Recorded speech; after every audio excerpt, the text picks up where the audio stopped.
De tanto levar frechada do teu olhar.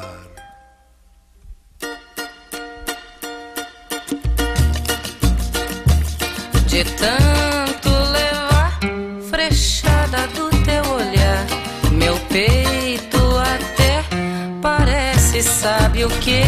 Olá, boa noite. De todas as criações da espécie humana, a mais sofisticada é, sem dúvida, a linguagem. Através dela, podemos compartilhar experiências, sentimentos e informações. Outros seres vivos também utilizam códigos de comunicação, mas nenhuma linguagem é tão complexa quanto a nossa. Esse trecho extraído da obra Você Já Pensou em Escrever um Livro, da autora Sônia Belotto, define bem a polêmica criada em torno de um livro didático indicado pelo MEC para a disciplina Língua Portuguesa no ensino fundamental de jovens e adultos. Desde então, a coleção Viver, Aprender, assinada por vários autores, virou tema de debates nos meios acadêmicos, na mídia, na sociedade em geral. A principal controvérsia está relacionada ao capítulo do livro Por uma Vida Melhor, de Heloísa Ramos, que ensina a concordância entre as palavras, ilustrando os exemplos na forma culta e na forma popular. Segundo Heloísa Ramos, o objetivo da obra é contribuir sem preconceito na formação das pessoas que não tiveram a oportunidade de estudar na infância. Errado ou inadequado? Esse é o tema do Sobre Todas as Coisas desta noite, que está começando agora. Boa noite a vocês. Boa noite, Sheila. Boa noite, Suzete, querida. Bom, para falar sobre esse tema tão polêmico, nós convidamos o Alexandre Ferreira da Costa, que é mestre em Linguística pela UNB, doutor em Linguística aplicada pela Unicamp e professor do curso de Letras da Universidade Federal de Goiás. Boa noite, Alexandre. Boa noite, é um Sheila. prazer recebê-lo. Prazer é meu. Nossa outra convidada é a professora e pedagoga Viviane Pereira da Silva Melo, gerente pedagógica da Superintendência do Ensino Fundamental da Secretaria Estadual da Educação. Boa noite, Viviane. Prazer, viu, em tê-la aqui. Nós recebemos também, com muita honra, a participação do Volney Yunes, doutor em letras, professor da UFG, editor de livros e escreve a coluna Língua e Cultura do jornal O Popular. Boa noite, Volney. Boa noite. Obrigada, viu, por ter vindo. Você, telespectador, também faz parte do nosso programa, pode participar do nosso debate por meio do nosso Twitter, que é o @sobretodas, anote aí, @sobretodas, ou pelo nosso e-mail, que é sobretodasascoisas@hotmail.com. Eu aguardo a sua participação. Eu quero começar fazendo uma pergunta bem simples para todo mundo, se quem quiser começar falando. Há um exagero nessa discussão toda, nessa polêmica toda em torno desse livro? Sem dúvida, há muito exagero. Principalmente porque muito pouca gente viu o livro em questão. E até hoje a gente vê as pessoas comentando sobre o livro e dizendo o absurdo, tudo, mas sem que tenha visto o livro. Então, quer dizer, para a gente começar a discutir o assunto, a gente precisa ver de fato o livro para ver o que consta lá, o que a autora propõe. Em que contexto ele coloca essa situação? Você concorda, Alexandre? Concordo plenamente. É um exagero. É o típico caso, como se tem dito por aí, do não li, não gostei. As pessoas não viram o livro, muitas das pessoas que estão criticando, e certos setores da imprensa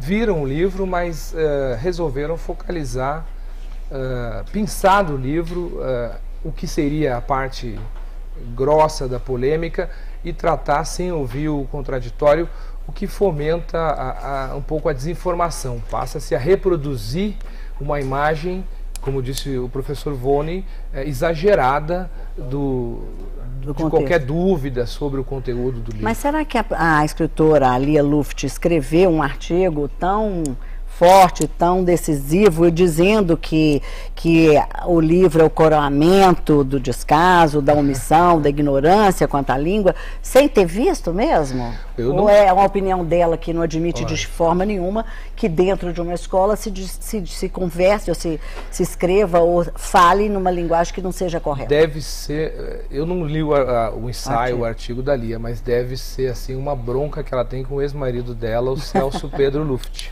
Porque a Lia foi casada com o Luft, eu fui aluno do Luft, separaram-se. Ele era linguista? O Luft é gramático, né, e linguista, e ele escreveu talvez a primeira obra que colocou essa discussão do certo e do errado, do ensino da gramática, que é a Língua e Liberdade.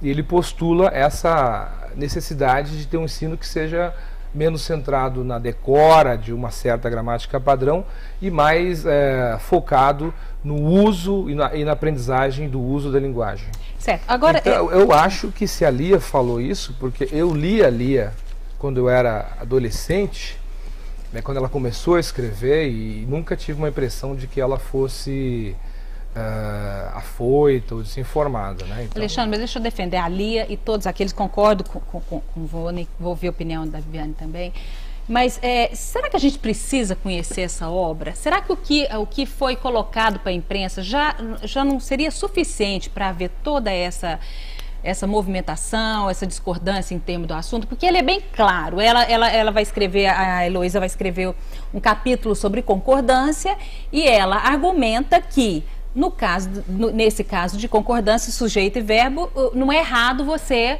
colocar um no plural, outro no singular. Pode ser até inadequado, mas não é errado. Isso não seria suficiente, Viviane, para toda essa confusão em torno do tema? Acredito que sim. Acho que realmente o ponto de vista que foi abordado, acho que por toda essa repercussão que teve, justamente por abordagem desse aspecto da falta de concordância. E a gente vê, se analisar a colocação, porque ela deixa entreaberto. Quando ela finaliza, eu acho que é importante que todos vejam todos os aspectos que são relacionados, porque para quem lê a introdução que ela faz do capítulo, que já é um livro da segunda etapa da EJA, que corresponde ao 7º ano do ensino fundamental.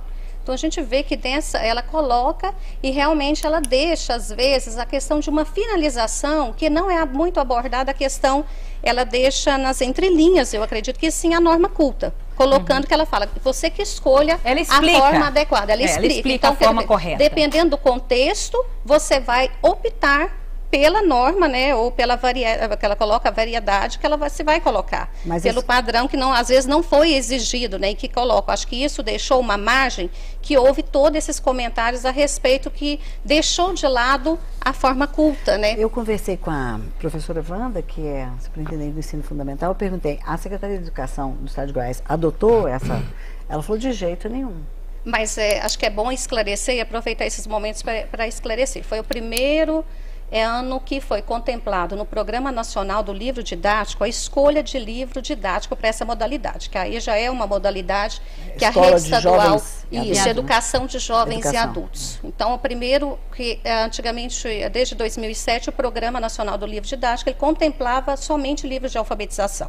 O que acontece? Se não há uma venda desse material, tanto para as editoras, às vezes não há nenhuma publicação. Por quê? Não há uma compra efetiva desse livro para atender uma clientela que faz parte dessa modalidade. Então, no guia do livro didático, foi apresentada apenas 2 sugestões de livros que poderiam ser escolhidos pelas unidades escolares para esse segmento da EJA, para essa etapa da EJA. Entre esse livro, Viver Aprender. Então, apenas 2 coleções. Então, a rede estadual não houve nenhuma escola que adotou, mas, ao contrário, no estado nós temos alguns municípios que adotaram o livro, como liberdade de escolha e autonomia, né, das secretarias municipais por meio aí da própria escola e da rede estadual. Essa autonomia é dada, o Programa Nacional exige que seja dada uma autonomia para a escola, uma liberdade, mas às vezes a falta de opção nessa escolha acaba comprando algo que às vezes não tinha muita opção de escolha por não haver publicações maiores nessa área.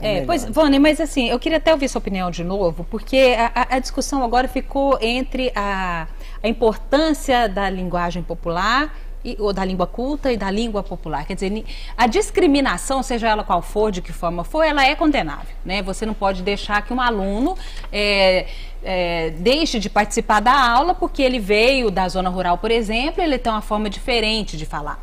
Mas você deixar que aquele aluno continue falando errado, você também não estaria excluindo de participar de um outro aspecto do mundo, por exemplo, participar de concursos, prestar um vestibular, porque se ao falar a língua popular, ela pode ser considerada só inadequada e não errada, se esse mesmo adulto, jovem, for fazer um vestibular, ele vai ter que saber a língua culta. Na verdade, o grande mérito desse livro, no meu entendimento, foi ter abordado essa questão que é um daqueles problemas não resolvidos do nosso país, né? Na verdade, nós vivemos hoje num país com duas linguagens, pelo menos duas. Essa linguagem que a gente está chamando de norma culta, né? Que é o que a gente fala aqui, que é o que se pede nos concursos, o que é ensinado, e aquela linguagem que a gente usa no dia a dia, dentro de casa, nas ruas, na fazenda, que é uma linguagem que existe e que é muito usada.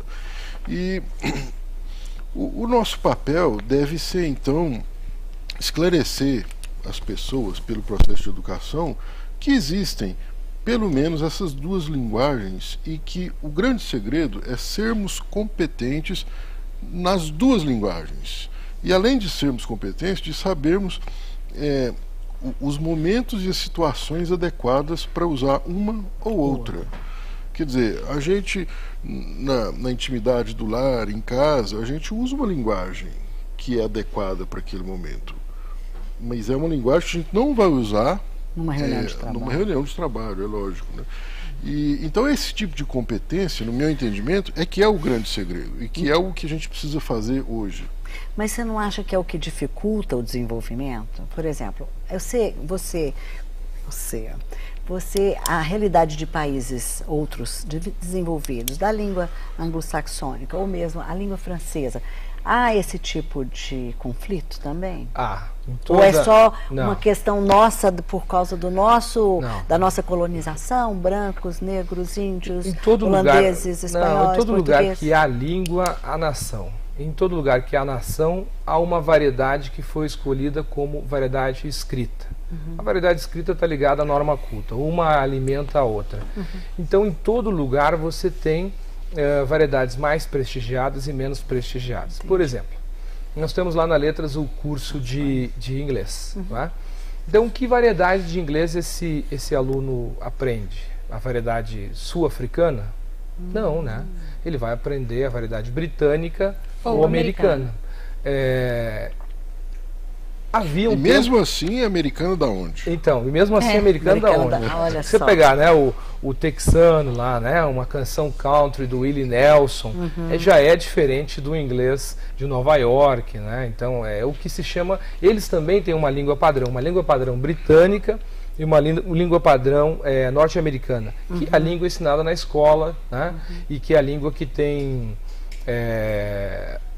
um certo apagamento da gramática das outras variedades da língua. Então não é um problema brasileiro. Aí eu não sei o que os colegas pensam, mas o que nós temos no Brasil, sim, é fato, é que nós não chegamos a ser um país desenvolvido a ponto de enfrentar a nossa colônia mais precocemente, como foi o caso dos Estados Unidos, que tiveram força política e econômica para dizer, não, aqui nos Estados Unidos a gramática diz isso. A gente, é muito recente o período em que a nossa gramática passa a ter mais autonomia em relação à língua portuguesa de Portugal. E agora é completa a nossa autonomia, né? Inclusive na reforma que houve, os portugueses que reclamaram que estavam sendo prejudicados, que não iam usar, etc. Então nós temos no Brasil uma espécie de complexo de que nós não sabemos falar português, que é uma coisa muito antiga e que se reproduz, né? E que dá um certo eco para essa coisa do certo e do adequado, né? Bom, uma tuiteira aqui, só para poder pontuar, que acho que está complementando. Logo, logo teremos uma gramática de cada setor, zona leste, oeste, jardins, centro. Infinitos dialetos oficiais. Ilza Silveira. Então, mas deixa eu complementar a informação dela. Na verdade, os gramáticos, como o Bechara e outros, eles admitem a realidade de que além da gramática do bairro, né, que não acontece porque a cidade é muito dinâmica, nós chegamos até o idioleto, né? No fundo, cada pessoa tem um certo padrão que ninguém fala exatamente da mesma forma que o outro, né? Tá. A gente vai continuar essa discussão logo após o nosso intervalo, onde nós vamos ouvir também a opinião daquelas pessoas que lidam no dia a dia com isso, professores, alunos do meio acadêmico. Já já a gente volta.